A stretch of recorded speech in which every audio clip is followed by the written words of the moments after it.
Band बजाकर मुझे क्यों डरा रहा है? अब मेरी बात तू ध्यान से सुन। इस अंधेरी काली रात में पहले पायल की बजने की आवाज आएगी और हवा में धूल उड़ेगी। फिर वो अनारकली भूतनी आएगी और पीछे से तांत्रिक की तरह मेरा पोता मुत्थु भी आएगा। तुम्हारा पोता भी कमाल का है, लड़की हो या भूतनी पीछे ही पड़ा रहता है। अरे उसे छोड़ना। इस भूतनी के साथ कुत्ते भी रहते हैं क्या? आधी रात को हमें रो रो कर डरा रहे हैं। ए आ गई आ गई। कौन आ गई? अनारकली।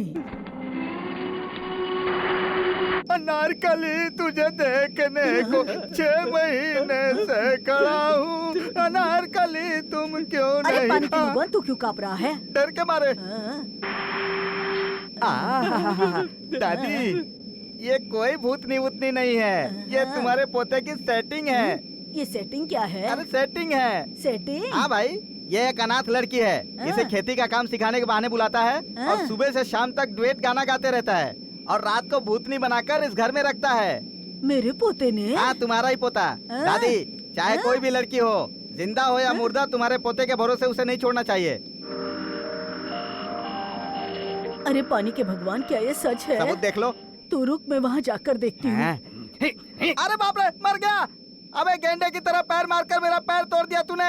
वो लड़की भूतनी नहीं है कहकर तुमने सारा प्लान चौपट कर दिया। तू जैसे बेवकूफ के साथ मैं अपनी बहन की शादी कैसे करवाऊंगा? मोटू भाई, इसे जाने दो। शमशान की भूतनी भगाऊंगा, क्योंकि वहाँ बहुत सारी भूतनियाँ होती हैं। वहाँ की भूतनी भगाएंगे तो बहुत पैसे मिलेंगे, लेकिन तुम अपनी बहन से मेरी शादी करवा देना मोटू भाई। शमशान घाट में भूतनियाँ भगाने से सिर्फ हड्डियाँ मिलेंगी। कुछ तो मिलेगा ना बे मोटे। आप मुझे ऐसे क्यों घूर रहे हो? वो क्या है ना, तुम मरने के बाद भी बहुत ही खूबसूरत लग रही हो। मरने के बाद? अरे यार, वो जो 4 दिन तुम भूतनी की साड़ी पहनी हुई थी, कुछ अलग ही रेंज था। रेंज? नाटक सिर्फ वो भूतनी नहीं कर रही है, तू भी मेरे साथ नाटक कर रहा है। नहीं दादी, मैं खेत में काम करके आ रहा था, अनारकली भूतनी अचानक मेरे सामने आकर खड़ी हो गई। खड़ी हो गई? सच में खड़ी हो गई? ए पानी के भगवान। Good morning. तुम यहाँ कब आए पानी के भगवान? मुझे आकर तो 30 साल हो गए। मोटू भैया, तुम्हें मानना पड़ेगा भाई। मैंने तो सुना था कि फैक्ट्री में डे शिफ्ट और नाइट शिफ्ट होता है, लेकिन तुमने प्यार में ओवर टाइम करके ये साबित कर दिया भाई। और इस लड़की को तो अवार्ड देना चाहिए, क्योंकि इस लड़की ने ईमानदारी से तुम्हारा साथ दिया। क्या बोल रहे हो? ये लड़की नहीं, भूत है। अच्छा, ये भूतनी है? भूतनी का पैर जमीन को नहीं छूता। अरे यार, ये मॉडर्न भूतनी है। नहीं, ये मॉडर्न भूतनी है। ए मुत्थु बेटा, तू मुझसे झूठ बोलकर रोड पर घूमने वाली गंदगी को घर लाया है। मैं तुझ पर भरोसा नहीं करूंगी। अरे क्या बात कर रहे हो? मेरी बात सुनो ना, ये बेचारी अनाथ लड़की है। सुन बेटा, मैं आखिरी बार चेतावनी देती हूँ, या तो ये इस घर में रहेगी या तो मैं रहूंगी। इस घर में कौन रहेगा, इस बात का तू फैसला कर। ये कैसा फैसला? सुनिए, मेरी वजह से आप दोनों में अनबन नहीं होनी चाहिए। मैं खुद चली जाऊंगी। त्रिशा, त्रिशा। पानी के भगवान, तू इसे घर ले चलो चल। चलो घर चलो, तुम्हारा इलाज तांत्रिक से करवाता हूँ।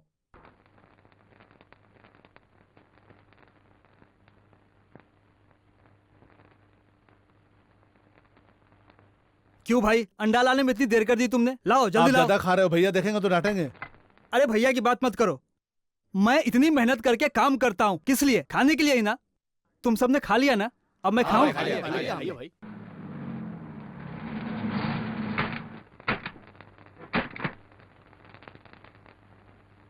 क्यों भाई, तुमने आजकल हेल्पर के काम के लिए लड़की रख ली क्या? साहब जी, ये मेरी बीवी है, कल ही हमारी शादी हुई है। तुमने मुझे बताया नहीं। ए, जो बिरयानी खाई उसे पचाना जरूरी है ना? इसीलिए मैं तेरी बीवी को लेकर एक राउंड मार कर आता हूँ। साहब जी, तू पार्टी मना। संभालो रे इसको।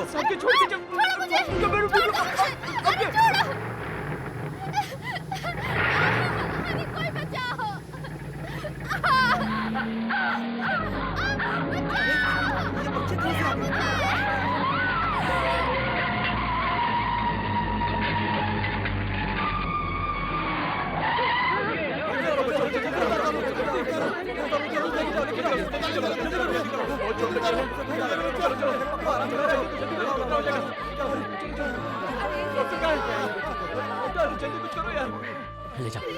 कंपाउंडर जी, बच्चों को किसी भी हाल में बचाना है। अब जो मांगोगे मैं दे दूंगा। जो मांगूंगा तुम दे नहीं सकते हो। अरे मांग कर तो देखो। फिर तो डॉक्टर चाहिए, दे सकते हो? डॉक्टर चाहिए? तुम लोग हॉस्पिटल का बोर्ड लगा के रखते हो और अंदर एक डॉक्टर नहीं होता तुम्हारे पास? आप सही कह रहे हो, यही सवाल तो विधानसभा में पूछना चाहिए था, लेकिन मेरे जैसे कंपाउंडर से पूछ रहे हो। अब बताओ उन बच्चों का क्या होगा? इसमें लिखी हुई दवा ले आइए, मैं बच्चों को बचाऊंगी। ये दवाई की लिस्ट तुम दे रही हो? लेकिन तुम ये सब मैं अपने बारे में बाद में बताती हूँ, पहले बच्चों को बचाना चाहिए।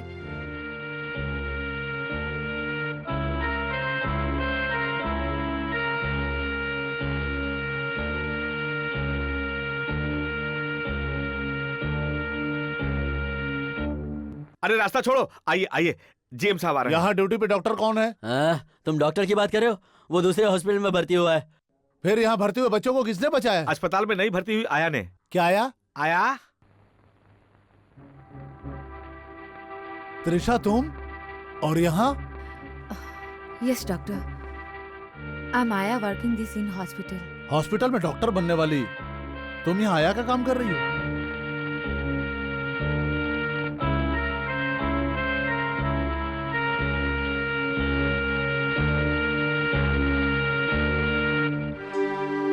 मेरे माँ बाप ने ये मैं अनाथ हूँ यही कहा था ना तुमने, और मैंने भी तुम्हारी बातों पर यकीन कर लिया। अब तुम मुझे सच बताओगी, कौन हो तुम? तब मैं मेडिकल कॉलेज में 4th ईयर की स्टूडेंट थी। हर साल मुझे गोल्ड मेडल मिलता था और इस बारे में पेपर में बहुत लिखा जाता था। वो वक्त बहुत अच्छा था। मेरा एक ही ख्वाब था कि मैं एक डॉक्टर बनूं। स्टूडेंट्स, ये एक पोस्टमार्टम का केस है। ये औरत जहर पीकर खुदकुशी कर ली है। ये अपने डॉक्टर्स ने एक रिपोर्ट बनाकर दिया है, ऑलरेडी पुलिस को सबमिट कर दिया है। अभी मैं आपको टेस्ट करता हूं। इसने जो जहर खाया उसके बदन में किस भाग में इफेक्ट किया है और ये कैसे मरी है, ये रिपोर्ट प्रिपेयर करके मुझे देना है। मेरे साथ वाले डॉक्टरों ने कहा वो औरत जहर पीकर लीवर खराब होकर मर गई है, इसलिए ये खुदकुशी है। ऐसा रिपोर्ट बनाकर दे दी, लेकिन मेरी रिपोर्ट कुछ अलग थी। Trisha, this is too much. उस औरत की मौत का कारण खुदकुशी है, ये रिपोर्ट तो सीनियर डॉक्टर ने ही बनाकर दिया है, और तुम कह रहे हो प्लान मर्डर है। ये रिपोर्ट है तुम्हारी, कैसे? बड़े डॉक्टर का कहना सही है। उस औरत का लीवर खराब जरूर हो गया था, ये मैं भी मानती हूँ। इस औरत का मौत का कारण यही है, ये मैं नहीं मानती। क्यों? समझाओ। उसकी केस फाइल की रिपोर्ट देखी। 3 महीनों से उसे पीलिया की बीमारी थी, इसलिए उसके लीवर में इस बीमारी की वजह से उसके पिए हुए जहर से नहीं, उसके लीवर में जो जहर है वो लंग्स तक नहीं पहुंचा। फिर उस औरत की मौत का कारण क्या है? मेरा मतलब है, इस औरत के मरने के बाद उसके मुंह में जहर डाला गया है ताकि खुदकुशी की रिपोर्ट बन सके।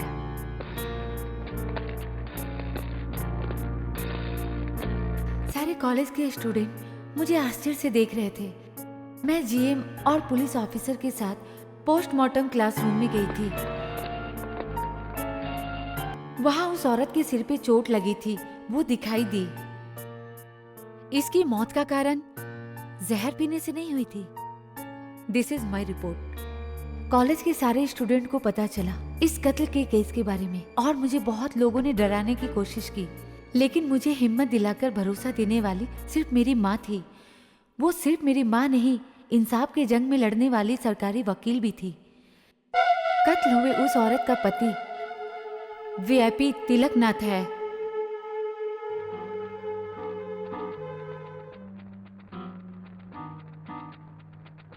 भैया, इस दुनिया में गिरगिट पालकर उसको नमस्ते करने वाले सिर्फ आप ही हो। भाई, आदमी को शेर की तरह, चीते की तरह रहना चाहिए, ये कहने वाले इस जमाने में बेवकूफ हैं। अगर गिरगिट की तरह हम रहे तो हम पावरफुल बन सकते हैं। वक्त के मुताबिक रंग और अपने गुण को बदलने की वजह से अपने नेता कोई भी सत्ता में आए तो वो अभी तक मंत्री बनकर रहे हैं। क्यों नेताजी, मैं सही कह रहा हूं ना? अरे भाई, तुम्हारी मरी हुई औरत के बारे में सोचकर मैं परेशान हूँ और तुम इस वक्त मजाक पे मजाक किए जा रहे हो। मुझे आपके द्वारा मिलने वाले 1.5 करोड़ के कॉन्ट्रैक्ट की जरूरत है, लेकिन आपको मेरी औरत की खूबसूरती पसंद थी। वो पागल बेवकूफ है लेकिन वो अपने पति के लिए एडजस्ट करना जानती नहीं थी, और जब आपने उसका हाथ पकड़ा तो वो भागकर छत से नीचे कूदकर खुदकुशी कर ली इस जमाने में ये औरतें पतिव्रता बनकर रहें तो मेरे जैसे पति कहाँ जाएंगे हैं? आप चिंता मत करो नेताजी, हम इस कत्ल के केस में बिल्कुल नहीं फंसेंगे। वो नहीं होगा मिस्टर तिलकनाथ।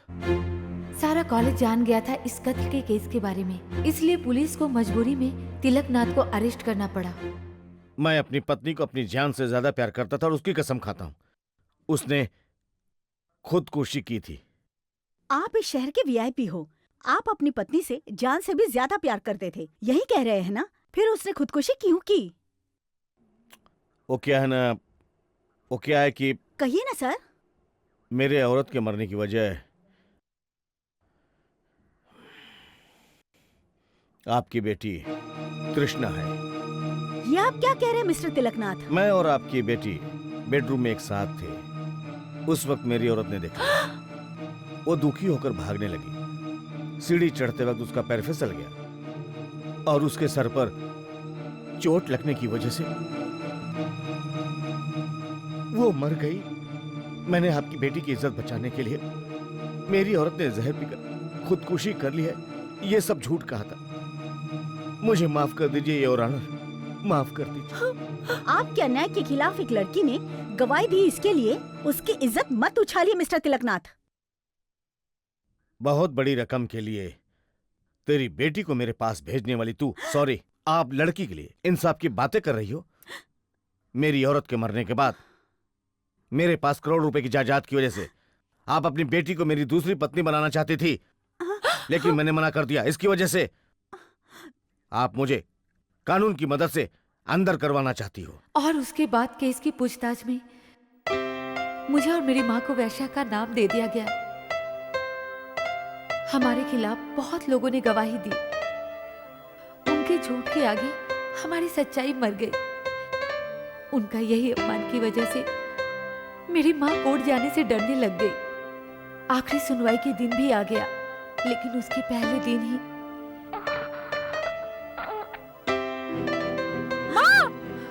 माँ क्या हुआ? मैं अपने परिवार की इज्जत बचाने के लिए हार्ट अटैक से मर गई। ये दुनिया को भरोसा दिलाने के लिए तिलकनाथ के आदमियों ने मुझे जहर का इंजेक्शन दे दिया है। मैं तो मर जाऊंगी, ये मुझे मालूम है। कम से कम तू तो अपनी जान बचा ले। तू यहाँ से भाग जा, भाग जा यहाँ से। तू जिंदा रहने के लिए और इज्जत बचाने के लिए तुरंत यहाँ से क्या भाग कह जा। रही हो? मरने वाली तेरी माँ की ये आखिरी इच्छा थी। नहीं जाना यहाँ से। मैं कहती माँ, ये हूँ आप चली क्या जा। कह रही हो? जा। मैं आपको अकेले छोड़कर कहाँ जाऊँ? भाग जा, भाग जा, अपनी जान बचा ले। जा।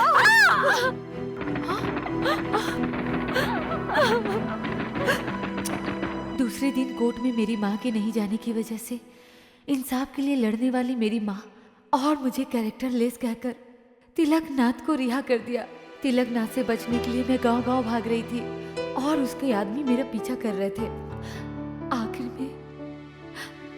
आखिर में मैं आपसे मिली।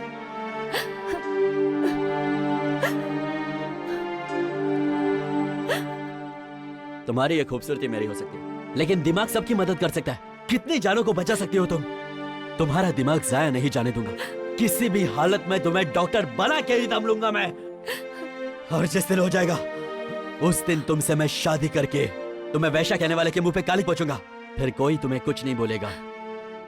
मुझे और कुछ नहीं चाहिए, बस इस अनाथ को अपना ले, यही काफी है। यही है त्रिशा की कहानी। लॉरी में एक्सीडेंट हुए गांव के बच्चों की जिंदा रहने की वजह ये त्रिशा है। और मैं त्रिशा को डॉक्टर की पढ़ाई करवाना चाहता हूँ, और इसलिए मैं पिछली बार की तरह आपसे कुछ झूठ नहीं कहना चाहता। आपकी मर्जी है तो निकाल दो। नहीं बेटा, इतनी छोटी उम्र में इसे तकलीफ उठाने की जरूरत नहीं है। अरे हम इस लड़की को बहुत पढ़ाएंगे। हमारे लिए बड़े गर्व की बात है।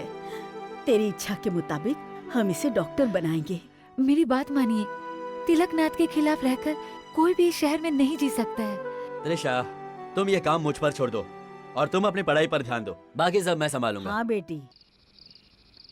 अरे सर, आप पैग मारो। तुम जानते हो वर्दी में मैं शराब नहीं पीता हूँ। अरे चुपचाप पियो ना इंस्पेक्टर। अरे रात को घर जाते वक्त एक बोतल दे देना। अरे कल भी तो एक फुल बोतल भेजा उसे था। ही पीकर तो अभी तुम्हारे सामने खड़ा हूँ। क्यों भाई तिलकनाथ, मंदिर में जाने वाले कपड़े पहन के आए हो ना? कौन है तिलकनाथन? कौन हो तुम? मेरे भैया का नाम लेकर क्यों पुकार रहे हो तुम? कौन? अरे ये तो कोई गवार लग रहा है। देखा, इसलिए बात करते वक्त शराब नहीं पीनी चाहिए, वरना हिचकी लग जाती है। अब मेरी बात सुनो, चलो जाओ। मुझे कितनी बार समझाया मैंने, ये आपका शराब नाम पीते ले समय रहा है। हिचकी नहीं आनी चाहिए। जाओ जाके पानी पियो। कौन है तिलकनाथन? मैं हूँ तिलकनाथन। तुम कौन हो? ये क्या, हमारे गांव में बकरी पालते हैं, गाय पालते हैं, लेकिन आप गिरगिट पालते हो। संक्रांति आई तो बैल की तरह गिरगिट को पहन करके भगाओगे? वैसे तुम तो धोती पहनते हो और अपनी ताकत लड़की को दिखाते हो। शहर में आप जैसे आदमियों को बड़ा आदमी कहा जाता है क्या? तू कौन है? शराब पीकर लफड़ा करता है? हाँ, ये बात तो सब जानते हैं कि गांव के सारे पानी को आप पीते हो। अगर थोड़ा नीचे गिर जाए तो करके चाट देते हो, लेकिन हम सिर्फ सूंघ सकते हैं। तुम वॉचमैन हो क्या? Inspector, good morning sir. अब सीधे मुद्दे पर आते हैं। तिलकनाथ, त्रिशा को जानते हो? कोर्ट में बहुत ही अच्छी तरीके से एक्टिंग करके एक डॉक्टर बनने वाली लड़की को तुमने बेश्या बना दिया है ना। उसी त्रिशा को मैं वापस कॉलेज में भर्ती करके आया हूँ, और अगर उस लड़की को दोबारा कुछ हुआ ना तो मैं तुम्हारा भाई। कहाँ पर है वो? क्या पर भी है? उसे पीने की वजह से हिचकी आ रही थी, लेकिन बिना पिए ही उसे मेरा नाम लेते ही हिचकी आएगी, ऐसी नौबत आ जाएगी, समझे? कौन है ये? कोई गंवारा कर यहाँ लफड़ा कर रहा और तुम लोग खड़े होकर देख रहे हो? इंस्पेक्टर, बोलने दो इसको। कपड़ों से तो मंत्री लग रहे हो, लेकिन अभी आपके हाथ में शराब का गिलास होने की वजह से आपको हम जैसे लोग अब गवार नजर आ रहे हैं, है ना? क्या बात है, हम जैसे गवार लोग आपको वोट देते हैं, इसी वजह से विधानसभा में आप माइक पकड़ते हो। हमसे मत टकराओ, टूट के चूर हो जाओगे। उछलो मत ज्यादा, वरना तुम सब लोगों के खाने पीने के भी वांदे हो जाएंगे। किसानों से कभी भी किसी भी तरह का पंगा मत लेना, नहीं तो हलक से रोटी निकाल के कुत्तों को खिला दूंगा। और एक बात, इतनी शराब मत पिया करो यार, नहीं तो कैंसर होने के चांसेस बढ़ जाएंगे।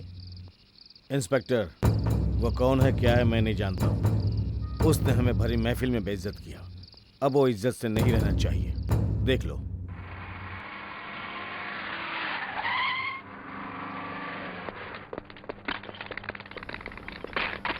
कौन है रे मुत्तू वेलू?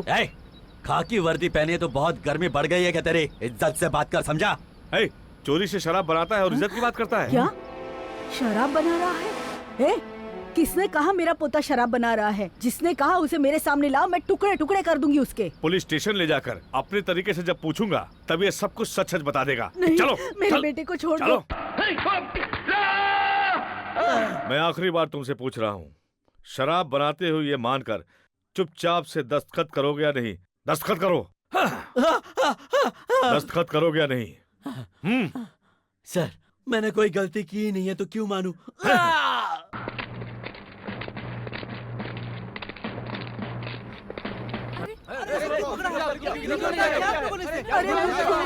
मुत्तू बेटा, क्या मैं तुझे इस हाल में देखने के लिए जिंदा हूँ? ये पापी लोग किस बात के लिए तुझ पर नाइंसाफी कर रहे हैं? अरे इंस्पेक्टर साहब, मुत्तू वेलू बहुत अच्छा लड़का, सच में उसने कोई गलती नहीं की है। हमारे गांव में मुत्तू भाई जैसा कोई अच्छा इंसान नहीं है, और आप उसे भी जेल में डाल देंगे तो हमारे गांव का तो बुरा हाल हो जाएगा। मेरे पोते को मैं नहीं ले जाने दूंगी, नहीं ले जाने। रोको इन लोगों को। चार्ज। इसे छोड़ दो। मुझे मारकर मुझसे झूठ उगलवाना चाहते हो, लेकिन अगर इन औरतों पर चिल्लाए तो मैं तुम्हें मार दूंगा, समझे तुम? वाह, औरतों की बहुत इज्जत करते हो। अभी जाकर मैं FIR ऑर्डर लेकर आता हूँ, फिर तेरे आंखों के सामने कितनी औरतें मर जाएगी देख लेना। गोली मारेगा? मार, मुझे गोली मार, मारना। मुझे मारने के बाद तू इंसान कहलाएगा, ये मैं देखना चाहती हूँ। इंतजार करो, अभी ऑर्डर लेकर आता हूँ। रुक जाओ इंस्पेक्टर। नहीं इंस्पेक्टर, दादी चुप हो जाओ। दादी तू चुप रहे। दादी आप चुप रहो। इनका कहना है कि मैंने अपने खेत में शराब छुपाई है ना? तो हमें जल्द से जल्द सच का पता लगाना है। चलो यहाँ से भाई लोग, अपने खेत में जाके देखते हैं क्या सच है क्या झूठ है, ठीक है? चल बे साला।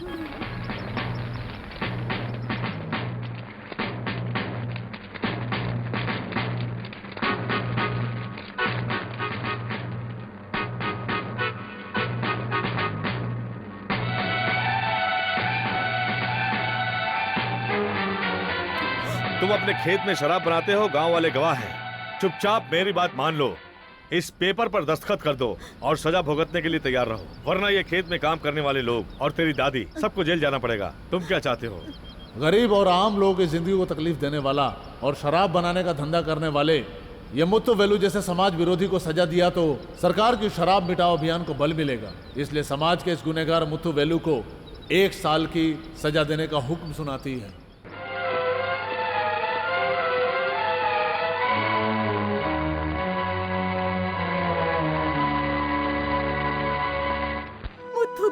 मुत्थू बेटा, मैं तुझसे एक पल भी अलग नहीं रही, और कैसे मैं तेरे बिना 1 साल निकालूंगी? भगवान, कॉफी पीना भी मेरे पोते के लिए बुरी आदत थी। मेरे पोते ने शराब बनाई, ऐसा यकीन दिला दिया। वो आदमी को कभी ऊपर वाला माफ नहीं करेगा।